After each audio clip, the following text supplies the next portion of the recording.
in a life of a construction project manager slash virtual construction professional. Okay, so after I check my email, eto na, I have a new project and it's a renovation. It's a kitchen renovation. So, syempre, kailangan i-check ko muna yung plano and titingnan ko kung ano yung mga dapat gawin. Okay, once I figured out, of course, the next thing to do is to create an estimate. Hindi ko alam kung naka-cover dito sa video na to. At hindi ko rin alam kung kailangan ninyong malaman. But kidding aside, yun ang susunod na gagawin ko. Hindi yata na-capture ng video ko kung paano gumawa ng estimate dito. But siguro sa next video ko na lang, sa part 2 ko ipapakita yon. But apparently, as a construction project manager, my goal is to make sure that I can come up with a good estimate and with an accurate scope of work.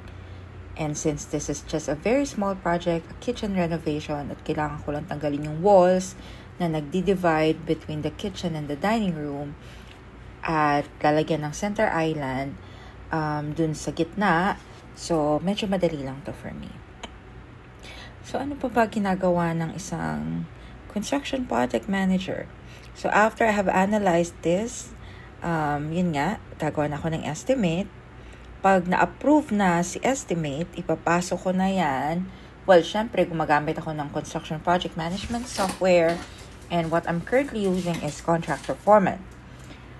So, syempre, before I even do all of those, I have to check din syempre yung details. Okay? So, kailangan kong ilagay itong mga information na to sa construction project management software na ginagamit ko. The name of the project owner, the address of the project location, and other things. And ang importante is malaman ko kung ano yung scope. So, dito sinasabi na may demolition, may removal. Siyempre, pag may demolition at removal, meron ding installation.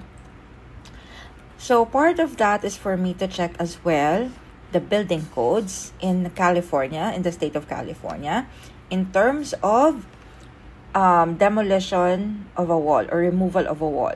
Because some states, well, iba-ibang states, iba-ibang rules or iba-ibang building codes, okay? So, ito yung isa sa mga importanteng bagay na dapat ninyong chine-check pag may mga projects kayo.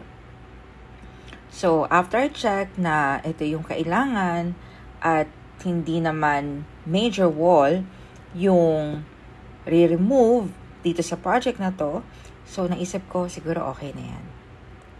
Okay? So, pero sinigurado ko lang talaga na yun talaga yun. So, ayan, nakita niyo naman, California Residential Code. Hindi pa ako kontento dyan, ha? Siyempre, after I check with the code, ang next thing na gagawin ko is to process permit. Siyempre, meron ng plano, so gagawa na lang ng construction documents, so permits na lang. Okay? So, if you are working as a virtual construction professional, everything is being done online. If you are working as a construction project manager remotely, lahat pinoproseso online. Okay? So, I will have to process the permit, secure building permit. Well, this is not a building. Ano sa tingin niyo? But since it's a kitchen renovation, what permits we'll be using is probably plumbing, kasi magre-relocate ng sink. Electrical, magre-relocate din ng electrical lines. Siyempre, kailangan sa permit kung ilang number yung recessed lights na ilalagay mo, kung ilang number ng pendant lights, kung ilang number ng chandelier ang ilalagay mo dyan, kailangan naka-indicate yan sa permit. Kung ilang GFCI or ilang switch or ilang saksakan ang nandyan sa plano mo, kailangan yun din ang nakalagay sa permit mo. Okay? As far as plumbing is concerned, whatever fixtures and if there's a relocation of line, kailangan naka-indicate din dyan dun sa permit application mo for plumbing permit. So, ayan na. Nakita ko na. So, this is the city of Leandro in California, in San Leandro. So, kailangan ko mag-apply for permit. Siyempre, kailangan muna basahin yung step by steps. And yan na, gumagawa na ako dyan ng schedule kasi tapos naman ako gumawa ng estimate at naipasok ko na siya as a project. So, kita nyo naman, di ba? Before I even create an estimate or a schedule or kung ano man yan, tinitignan ko talaga maigi din yung plano. Kasi minsan, may mga drafters sa ibang bansa, minsan kulang yung mga details nila. So, nakabase ako sa plano and then, if there's a question in my head, I check it with my contractor.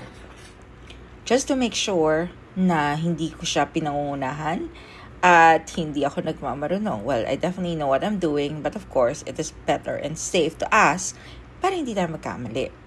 Sa role na to, wala namang madali. Okay?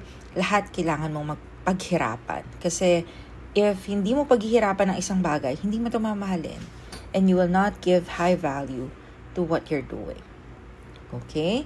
So, ayan, nakagawa na ako kaagad ng schedule kasi syempre, familiar na ako sa kung anong gagawin dito, mag-remove, mag-i-install. So, ipapasok ko na lang siya sa scheduling software na ginagamit ko, also inside the construction project management software. Ang sarap mag-work sa construction industry sa ibang bansa kasi mas madali ang mga proseso nila with the help of these tools and softwares. Kaya sa mga training ko, ito ang tinuturo ko sa mga participants ko kasi importante at mas mahalaga ang may nalalaman, lalo na pag marami kang skills, the more skills you have, the valuable you become to the company. So always remember that, aspiring construction virtual assistant.